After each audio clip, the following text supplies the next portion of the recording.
Hey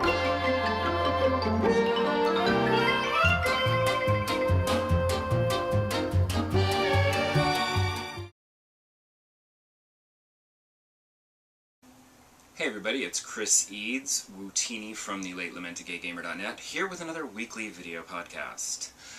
This week, as promised, I did play Beyond Eyes, which I bought over a week ago on sale, on a special PlayStation Network sale, and just didn't play it for a while because I was still playing No Man's Sky.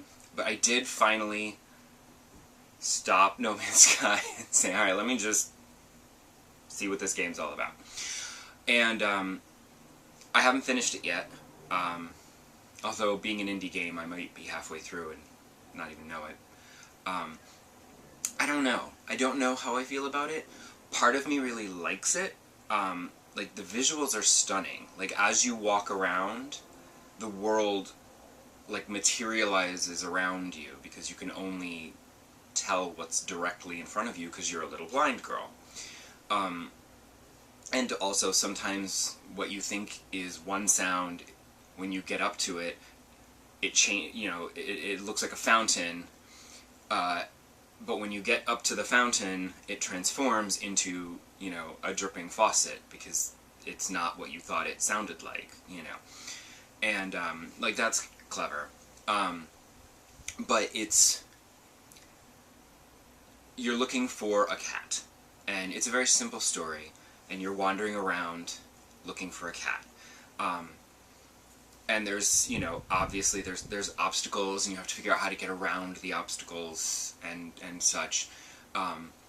I think my main issue with the game is the controls.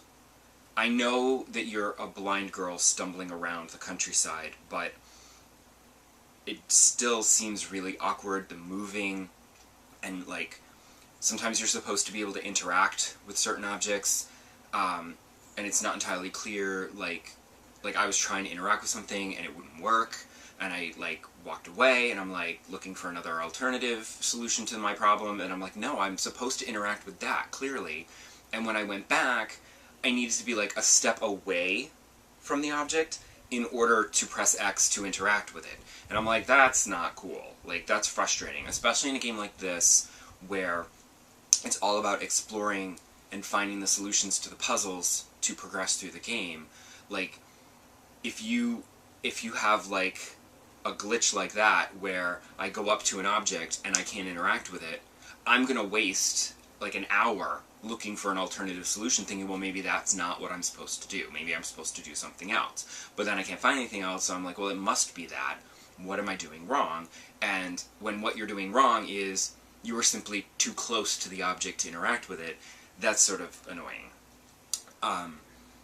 But the graphics and sound are lovely. I'm not really sure why your footsteps come out of the PlayStation controller sound, like the speaker in the PlayStation controller, because you hear them on the TV as well as on the controller, and it's not like you're hearing something off the controller that's different than what's on the screen. Like on some Wii U games, like, it's the same sound and it's like, what's the point? But sometimes, like, a different sound will come out of the controller than the TV, and it'll come out of here. Like, if you're, like, communicating with somebody on, like, a little speakerphone, and their voice will come out of here, not the TV. That's fine. But here it's just kind of duplicated, and I don't understand really what the point of that is. The feedback is nice, but the sound is a little, I don't know what that's all about. But, it's okay. I mean, like, it's fine. I'm glad I only paid, like, $3.75 for it or whatever. If I'd paid, like, $15 or $20, I might be a little more disappointed. But we'll see. We'll see what happens. Maybe I'll finish it this week. I don't know. I may just go back to No Man's Sky. Who knows? One thing about it is that, I did play it through Remote Play again for a little while because, my husband was watching TV, and I wanted to play a game, but I didn't want to go in the bedroom and play something on my PS3 or my Xbox 360. I was like, I would like to play more Beyond Eyes just so I can make a little more progress in it before I do my podcast. And I said, let me try the Remote Play.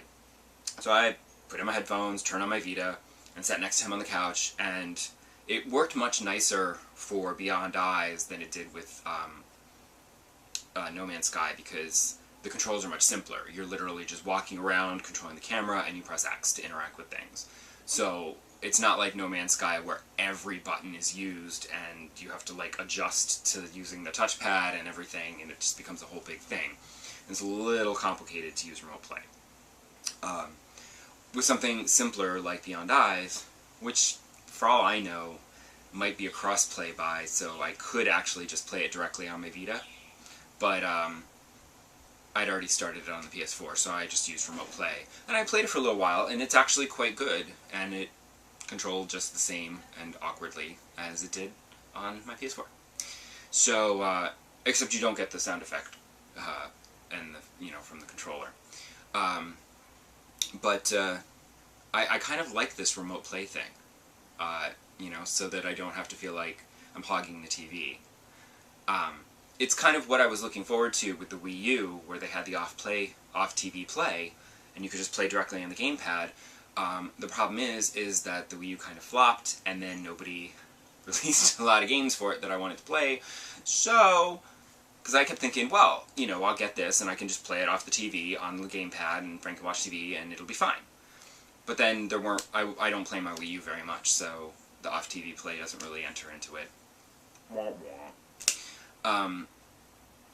But speaking of consoles, the other thing I wanted to talk about is Microsoft released the Xbox One S, or whatever they're calling it, the white, slimmer Xbox One console, and Sony had a press conference where they announced the PlayStation Pro, which is the upgraded PlayStation 4. And I don't know how I feel about this. It's just like when Nintendo released the new 3DS. I thought it sounded great. It has a faster processor, better tracking on the 3D, but they only had a couple of games that were like only playable on the new 3DS, and I didn't care about those, so they had, I said, well, if they ever release a game that's only playable on that new 3DS, then I might suck it up and have to go get one. But they haven't done that yet, so I'm still perfectly happy with my regular 3DS. Because I'm used to the console lifespan being, here is our console. We will release games for this console for, 4 to 5 years or so, depending on interest in the console and how well it's selling. And when it stops selling and the technology has become slightly outdated, we will then release a new console, which will be better, faster, more awesome, with more amazing games. That's how it's supposed to be. And now, I feel like video game consoles are becoming like phones. It's like, oh, you like your iPhone 6? Well, here's the iPhone 7. Hey, don't you want to buy it now? And the problem is that with cell phones, you have a 2-year contract. When your contract is up, then you can get the new phone at a discount and whatever, so it kind of works out. You don't get that with video game consoles. If they release a new video game console that's slightly better than the one that you've got, you have to buy it for whatever, $300. And I'm just like, dude, I just bought a PlayStation 4. I'm not going to be buying a PlayStation Pro. I have an Xbox One. I don't need an Xbox One S. Also because, okay, faster processor and, updated high-res graphics, I don't have a 4K TV.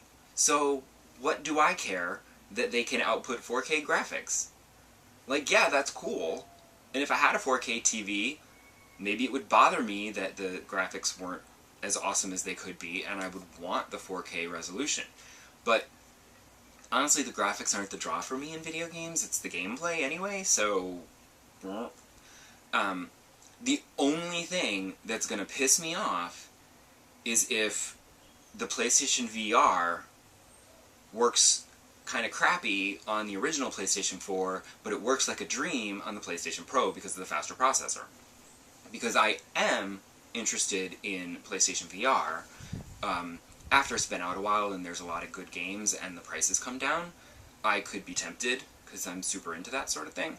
But not if it's not going to work on the original PlayStation 4, which, to be fair, Sony would be really stupid to do that, because that's going to undercut the interest in any kind of VR headset.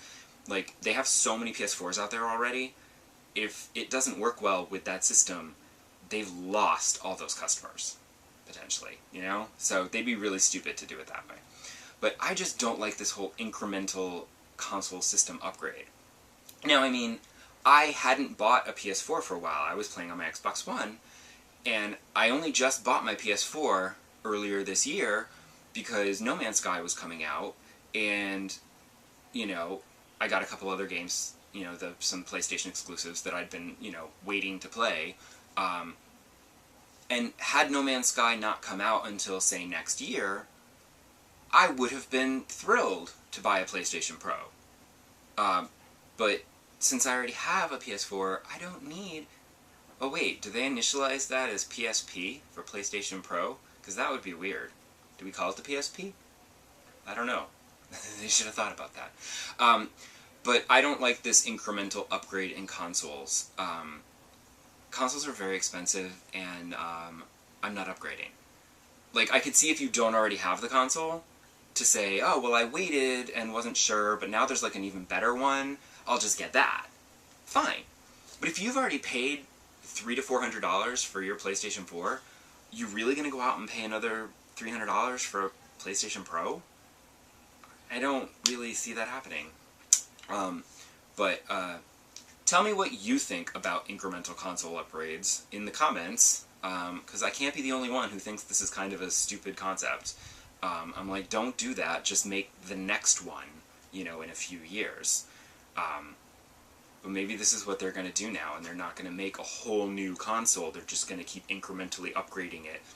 So eventually there will come a game that is only playable on the new PlayStation X, or whatever they're going to call it. So then I'll have to say, well, now I have to upgrade, and I'll buy that one, and skip the Pro, or whatever, you know? But let me know in the comments what you think about this nonsense, and I will see you back here next week for whatever the topic might be. See you then. Bye.